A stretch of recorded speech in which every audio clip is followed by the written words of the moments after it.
The patches here and the Abyss is now live. Okay, so new unit Abyss. Abyss is a new Titan class aerial unit, one of the most powerful units on the battlefield, capable of dealing devastating blows to ground units in a large area and has multiple terrifying technologies.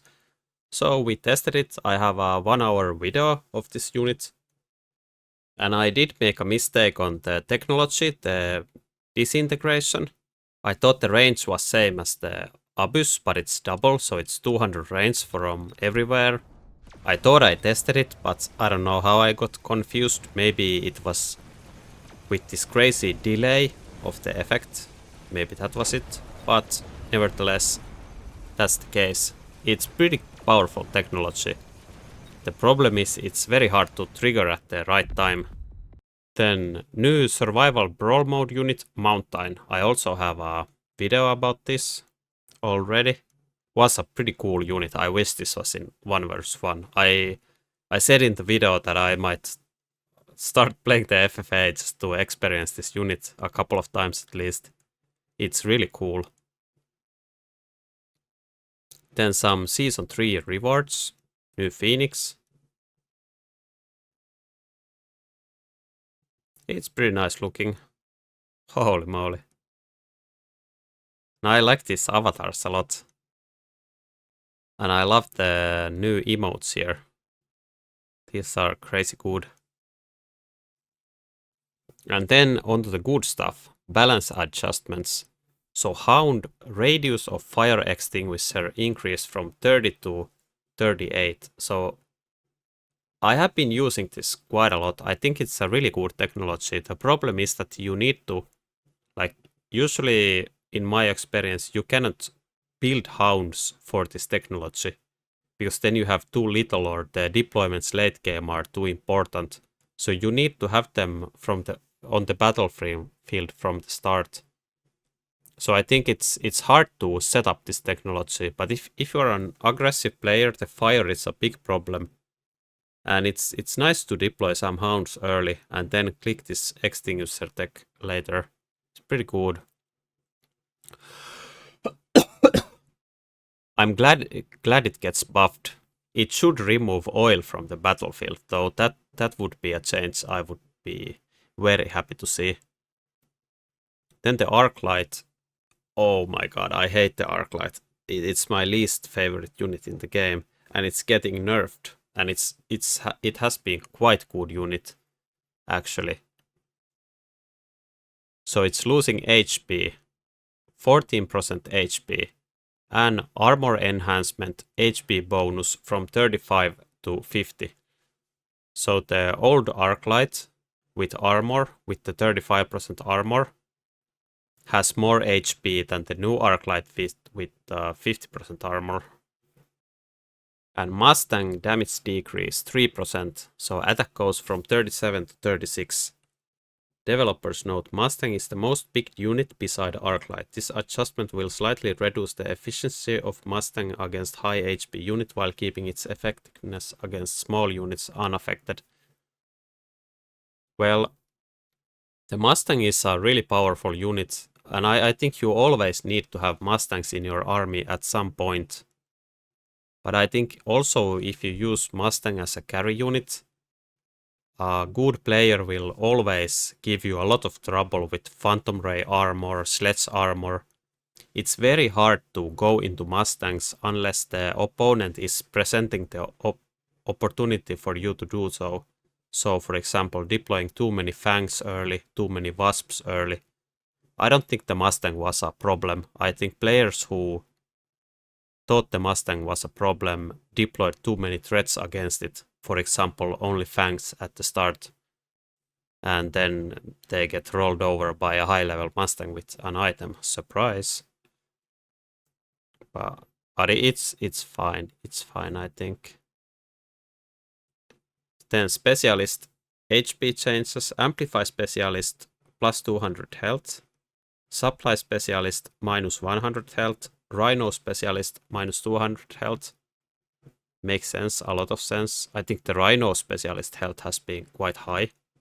And it's the best specialist in the game. So it's pretty weird, for example, that they value the supply specialist higher than the Rhino. I think the Rhino is like a lot better specialist. Then unit HP changes. Crawler Mustang opening plus 100 health. Hound Mustang opening plus 100 health. Sabertooth Fang opening plus 200 health. Sabertooth Crawler opening plus 200 health. Sabertooth Arclight opening plus 200 health. So they are, yeah, maybe because of Mustang and Arclight nerf, they are doing this. There are some packs like Crawler Mustang with Quick Supply Specialist. Really good, I think, because you can build 2 balls. Then new variants, these were very interesting. Extended range Sabertooth. Increases Sabertooth's range by 30 but decreases HP by 40 and attack by 20. So I don't think this is that amazing, but it allows you to combat bigger stuff when you can just pick this card and go double shot instantly without taking a range. I think it's quite good because it's an early game unit. This will give you a lot of tempo. And if you have them like level 2, they do quite a bit of damage and probably the HP is still enough to tank the enemy army. Then mass produce Sabertooth decreases the recruitment cost of Sabertooth by 100 but decreases Sabertooth's attack by 40 and HP by 40. I think finally this is a situation where the Sabertooth anti-missile is actually really strong. Like, I think this is a very strong card for Sabertooth anti-missile. And I guess also the side cannons, which have been quite underwhelming in my opinion. So I think very nice card for these technologies. But it's a lot of deployments. You need to get this like very early for it to be useful. Then improved Sabertooth. Increases Sabertooth HP by 20 and decreases attack interval by 0.6. But increases recruitment cost by 50. So I had to open the game to see the statistics. So the normal attack interval is 3.6. So then it goes to 3. So it's like almost 20%. It's kind of crazy. Like, it's definitely worth it, right? So I think this is a very good card.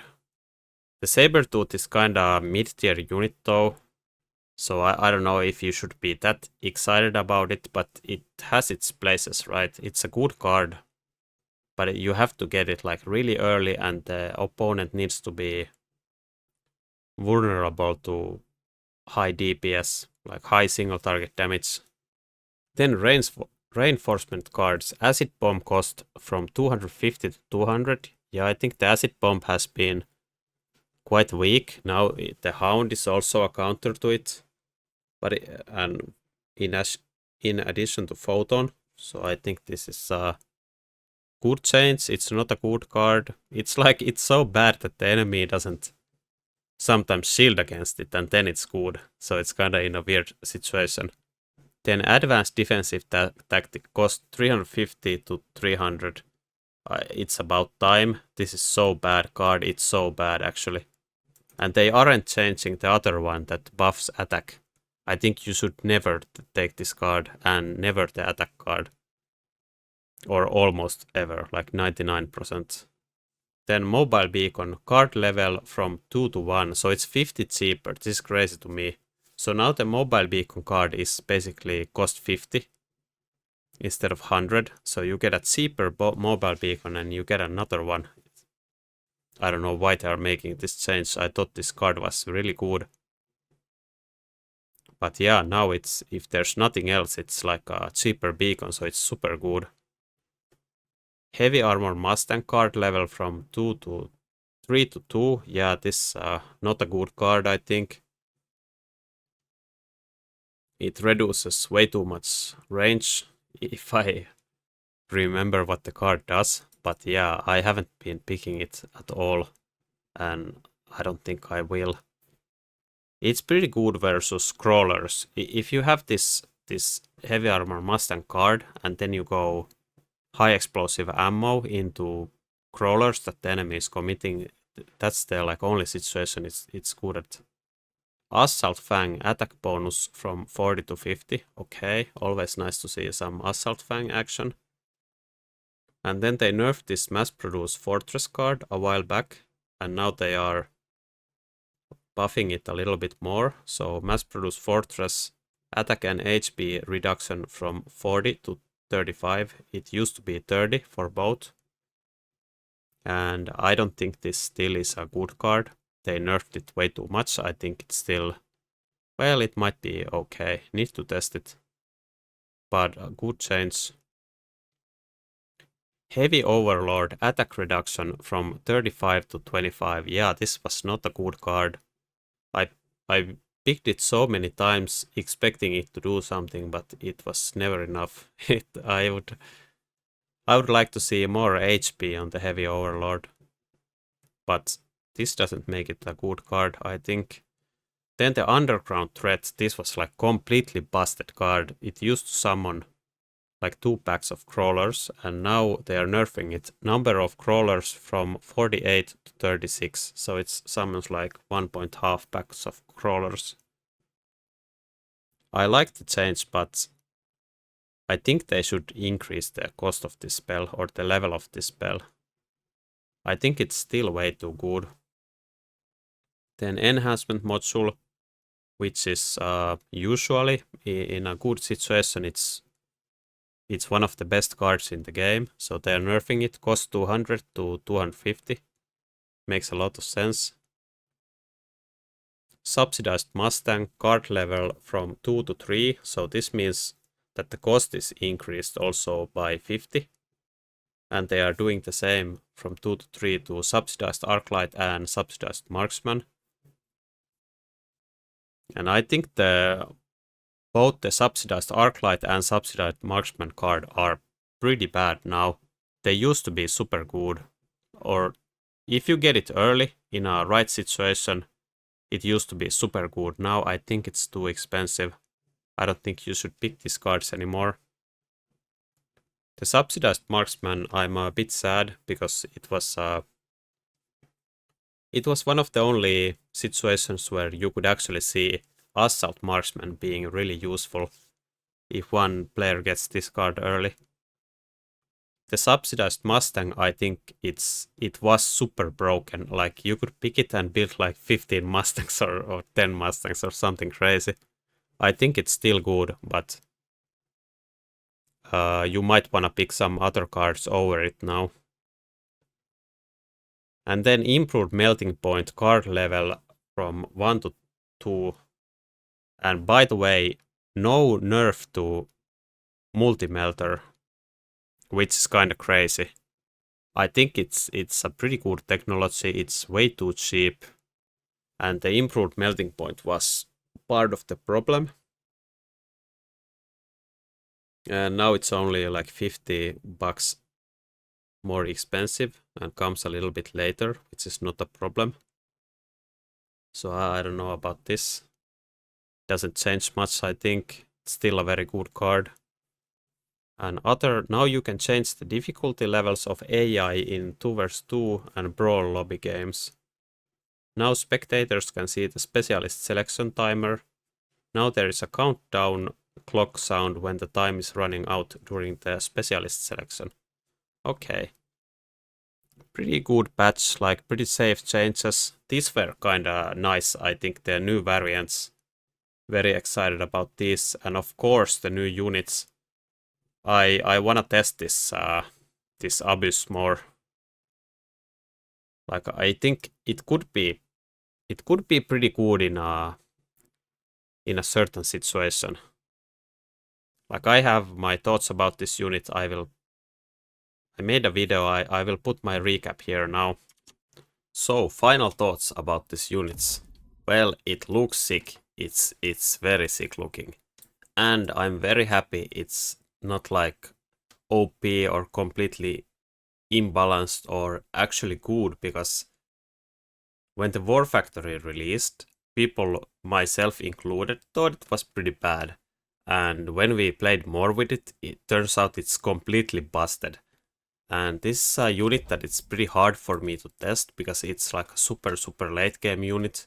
You don't often get to a situation where you are randomly playing in a round 10 game or something, so maybe it is very good at that situation. It's very hard to force. Like on my games, I built this on like round 4, round 5. It's not surprising that it doesn't go that well. It's way more late game unit than that. So I'm excited to figure out some situations where this is useful. Like I would think that this has some niche use case that it's really good at, just haven't found it yet. So please, I encourage you to find it as well. Play with this unit when it comes out. Try to figure it out. It's probably a little bit hard to find, but when you find the correct situation to use this, it's very likely that it's pretty busted, actually, even though now it looks super weak. That's my final thoughts on this unit. Thanks for watching.